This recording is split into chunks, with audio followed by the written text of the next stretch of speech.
Types of YouTubers. এই আসছে নাচুনি YouTuber.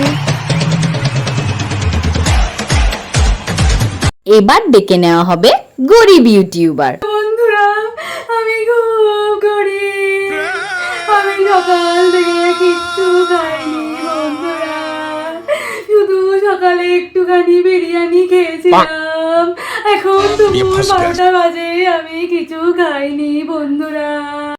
আর আসছে ফুটানি ইউটিউবার। এই জানিস তোরা, এটা আমার পাপা দুবাই থেকে এনেছে, আমি তো না হলে গরমে পারবোই না।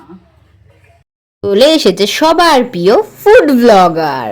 আপনারা দেখুন আমি আজকে কোথায় এসেছি, দেখুন দেখুন দেখুন, চাকদার সব থেকে বড় রেস্টুরেন্ট, যেখানে সবকিছু ঝরে ঝরে পড়ে, যেখানে বিরিয়ানি ঝরে ঝরে পড়ে, ঘি ঝরে ঝরে পড়ে। ম্যাডাম ম্যাডাম আপনার বিরিয়ানি দেখুন দেখুন দেখুন, বিরিয়ানি কেমন ঝরে ঝরে পড়ছে, দেখুন বিরিয়ানির চালগুলো দেখুন, দেখুন বিরিয়ানি স্মেল কেমন, দেখুন দেখুন মাটনটা দেখুন, টেস্টটা দেখুন, টেস্টটা দারুন দারুন, অসাধারণ।